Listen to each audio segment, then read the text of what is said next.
അഭിജിത്ത് മുഴക്കുന്ന് ചേരുകയാണ് കൂടുതൽ വിവരങ്ങളുമായി. അഭിജിത്ത്, പെട്ടെന്ന് വിവരങ്ങൾ, ഏറ്റവും പുതിയ വിവരങ്ങൾ. ആ ബൈക്കിനെ വെട്ടിച്ചാണ് വണ്ടി. ബൈക്ക് അവിടെ അതിന്റെ സ്പോട്ടിൽ ഒരു ബൈക്ക് ഉണ്ട്. ആ ബൈക്കിന് വേണ്ടി വണ്ടി കൊണ്ട് വന്നതാ. അപ്പൊ അത് ചവിട്ടിക്കെട്ടിലെ ഇതായിപ്പോയി. എവിടെ താണ ഒരു ബൈക്ക് കാണാം. ആ ബൈക്കിന് വേണ്ടി അതിന്റെ സൈഡിൽ കൂടി വണ്ടി വരുമ്പോ ഇതിന്റെ സൈഡ് ഡോറൊക്കെ ഈ ബൈക്കിൽ തിട്ടിട്ട് ചവിട്ടിയപ്പോ ഒന്നായിട്ട് തിരിഞ്ഞു പോകും. അതാണ് ഇവിടെ കണ്ടത്. ബൈക്കിനെ ബസ് ഇടിച്ചു. ബൈക്കിന് വേണ്ടി ബസ് വെട്ടിച്ചതോ അതോ എന്താ സംഭവം എന്നറിയില്ല. നമ്മൾ ഓൺ ദ സ്പോട്ട് കാണുമ്പോൾ ഇങ്ങനെ തിരിഞ്ഞ് മറിയുന്നു. ഇത്ര തൊട്ടടുത്ത് അവിടെ ബൈക്കും കാണുന്നുണ്ട്. ചേട്ടൻ ഇവിടെ ഉണ്ടായിരുന്നു? ഞാനവിടെ സ്ഥലത്തില്ല. ഇത് മെഡിക്കൽ കോളേജിലേക്ക് പോകുന്ന ബസ്സാണ്. ഇത് മെഡിക്കൽ കോളേജ് പോണ ബസ്സാണ്. നിറയെ ആളുകൾ ഉണ്ടായിരുന്നു. കുറെ ആൾക്കാരുണ്ട്. ഒന്ന് രണ്ട് ആൾക്കാരെ ഭയങ്കര സീരിയസ് ആയിട്ട് എടുത്തോണ്ട് പോകും. ബേബിയിലോട്ട്.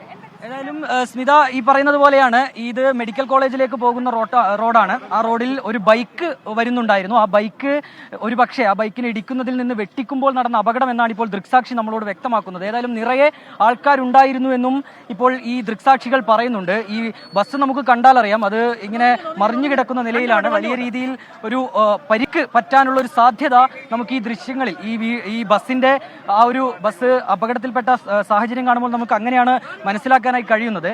ഏതായാലും നിരവധി പേർ ഈ ബസ്സിനകത്തുണ്ടായിരുന്നു. അതിൽ പരുക്കേറ്റവരെ ബേബി മെമ്മോറിയൽ ആശുപത്രിയിലേക്ക് മാറ്റുകയും ചെയ്തിട്ടുണ്ട് എന്നുള്ള കാര്യമാണ് നിലവിൽ ഇപ്പോൾ ഇവിടെ നിന്ന് നമുക്ക് അറിയാനായി കഴിയുന്നത്. ഏതായാലും പോലീസ് ഉദ്യോഗസ്ഥരൊക്കെ ഇവിടെ എത്തിയിട്ടുണ്ട്. നമുക്ക് ഈ ദൃശ്യങ്ങളിൽ കാണുകയും ചെയ്യാം. മെഡിക്കൽ കോളേജിലേക്ക് പോകുന്ന ബസ്സാണ്.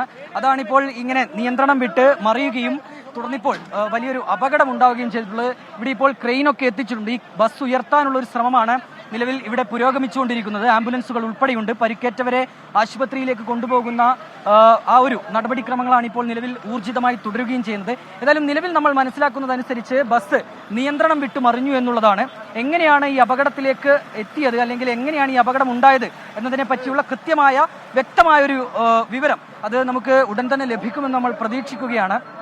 ഏതായാലും ഇവിടെ നിരവധി ആളുകളൊക്കെ ഉണ്ട്. ഇത് അരയിടത്തു പാലമാണ്, കോഴിക്കോട് അരയിടത്തു പാലമാണ്. ഇവിടെ ഗോകുലം മാളുണ്ട്. ഈ ഗോകുലം മാളിന് തൊട്ട് മുൻവശത്ത് വെച്ചാണ് ഈ ഒരു അപകടമുണ്ടായത്. മെഡിക്കൽ കോളേജിലേക്ക് പോവുകയായിരുന്ന പ്രൈവറ്റ് ബസ് ഇത്തരത്തിൽ ഈ ബൈക്കിനെ വെട്ടിക്കുന്നതിനിടയിൽ നടന്ന അപകടം എന്നാണ് നമ്മൾ മനസ്സിലാക്കുന്നത്. ചേട്ടൻ ഇവിടെ ഉണ്ടായിരുന്നു? ഇല്ല, മോട്ടോർ സൈക്കിൾ ആക്സിഡന്റ് ആയി കിടക്കുന്നത്. അതിനിടിച്ചാണ് സംഭവം ഉണ്ടായത്. മോട്ടോർ സൈക്കിളിന് ബസ് അടിച്ചിട്ടുണ്ട്. അതിന്റെ മുകളിൽ ഇതിന്റെ മുകളിൽ പാലത്തിന് മുകളിലുണ്ട്. അതാ ഫയർഫോഴ്സിന്റെ വണ്ടി അവിടെ ഉണ്ട്. അതിലുള്ള ആളിനെ അപ്പൊ തന്നെ ആശുപത്രിയിലേക്ക് ബേബി ഉണ്ട്. ഈ മോട്ടോർ സൈക്കിളിൽ ഉണ്ടായിരുന്ന ബൈക്കിലുണ്ടായിരുന്ന ആൾക്ക് കൂടി പരിക്കേറ്റു എന്നുള്ളതാണ് നിലവിൽ ഈ ദൃക്സാക്ഷികളൊക്കെ തന്നെ പറയുന്നത്. അദ്ദേഹത്തെയും നിലവിൽ ഈ ആശുപത്രിയിലേക്ക് സമീപത്തുള്ള ബേബി മെമ്മോറിയൽ ആശുപത്രിയിലേക്ക് മാറ്റിയിട്ടുണ്ട്. എത്ര പേരാണ് ഈ ബസ്സിൽ ഉണ്ടായിരുന്നത് എന്നടക്കമുള്ള വിവരങ്ങളിലേക്ക് നമുക്ക് എത്തേണ്ടിയിരിക്കുന്നു. അത് നമുക്ക് ഉടൻ തന്നെ അക്കാര്യത്തിൽ ഒരു വിവരം ഉടൻ തന്നെ നമുക്ക് ഷഹദിനോട് ചോദിക്കാം. ഷഹദ്, ഇപ്പോൾ ബേബി മെമ്മോറിയൽ ഹോസ്പിറ്റലിൽ ഉണ്ട് എന്നാണ് കരുതുന്നത്. ഈ പരിക്കേറ്റവരെയൊക്കെ ആ ആശുപത്രിയിലേക്കാണ് എത്തിച്ചത് എന്നാണ് ഷഹദ് നേരത്തെ നൽകിയ വിവരം. ഇപ്പോൾ അവിടെ ചെന്നപ്പോഴുള്ള സ്ഥിതി എങ്ങനെയാണ്? അഭിജിത്ത് പറയുന്നത് പ്രകാരം കുറച്ചുപേരുടെ സ്ഥിതി അല്പം ഗുരുതരമായിരുന്നു എന്നാണ് പറഞ്ഞത്. എങ്ങനെയാണ് ആശുപത്രിയിൽ നിന്നുള്ള വിവരം? അവരുടെ ആരോഗ്യസ്ഥിതി എങ്ങനെയുണ്ട്?